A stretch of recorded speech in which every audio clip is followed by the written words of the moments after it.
Um, right. So here you are.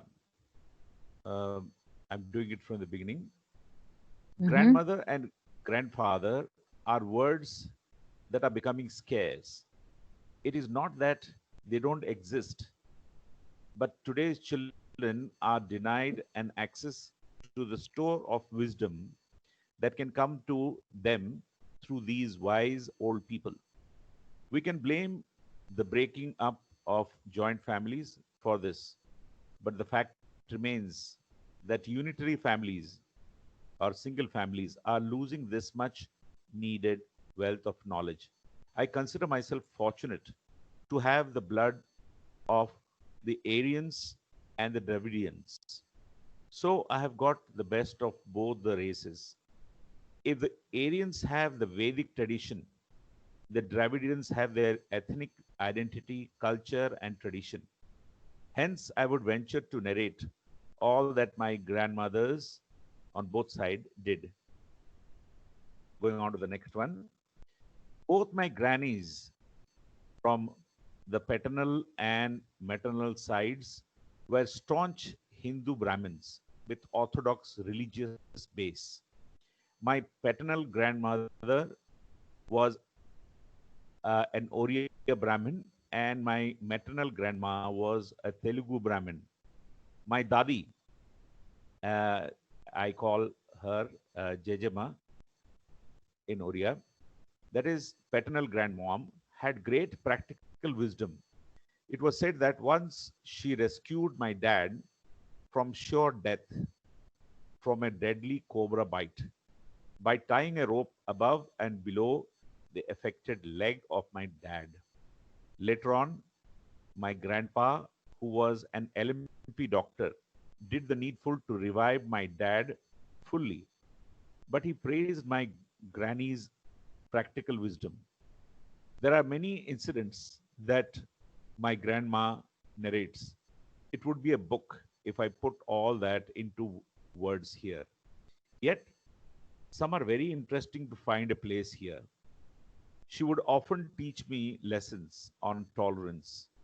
She used to say, the problems of life and waves of sea can be faced if you bend your head and tolerate them. Nothing in life is intolerable or insurmountable, and life is like the wheel of a bullock cart. There are ups and downs of life. We need to face both these extremes to live our lives. There you are, my I or maternal, granny, right? In Telugu, they call Ammumma. Then, if there are good times, we must remember that this too shall pass, as nothing is permanent, because good times may change into bad times may change into good times. What lessons of life and what philosophies she had. She explained to me the meaning of life, which no book would ever teach or preach. She could make many traditional dishes of Orissa, which had the touch of ethnic origin.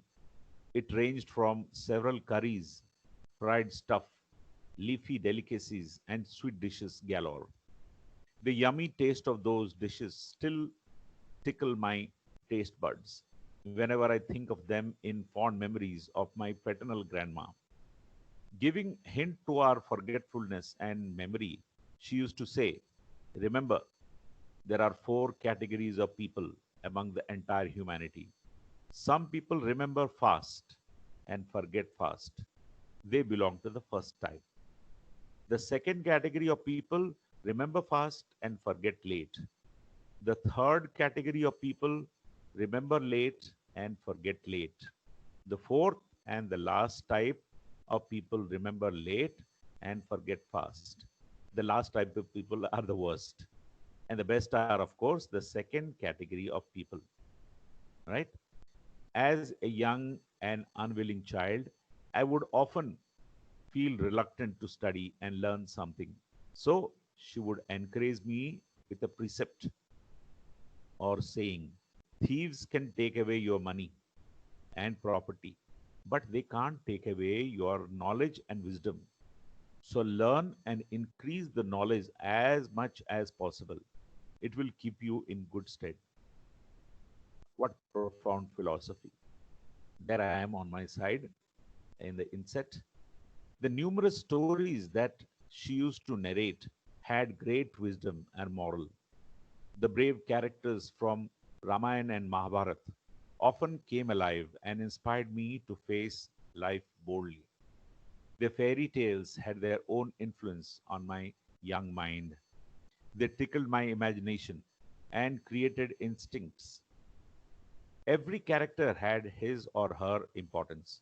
Some of them could fly, others had superhuman strength, and yet others could become invisible or travel in the air as they wished.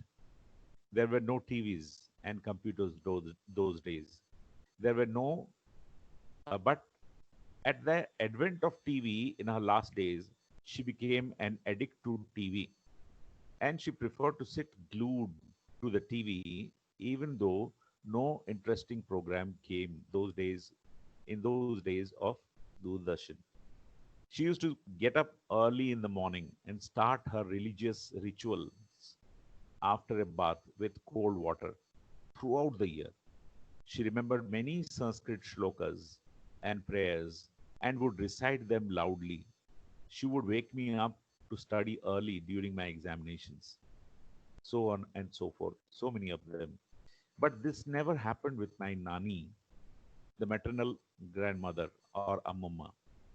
She had many other qualities which were unique. She could cook South Indian dishes to perfection. She believed in age old principle of go slow, or better to say, slow and steady wins the race. She would do everything slowly but perfectly. She was a perfectionist. It was a joy to see her spotless white sari worn in South Indian style. She had an ever smiling face and would often laugh and make others smile. I could never feel tired of the number of times she narrated the story of Ramayana, and every time she insisted that it had to be completed. It it would be incomplete if I don't mention about her skill in the kitchen.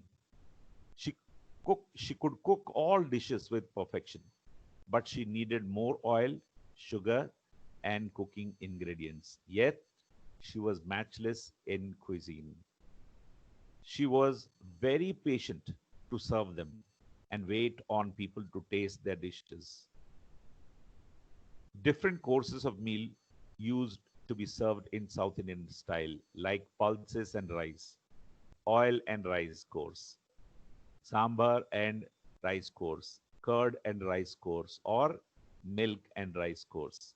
Remember, daytime it is the curd, and at night milk and rice. She would insist everyone she serves to eat the food almost like a ritual. Her sweet dishes were the best. So I was lucky to have the two grannies who had a lasting impression on me. How I wish my son could get this privilege. None other could replace the grandparents. East or west, grandparents are the best. They are the best. Thank you.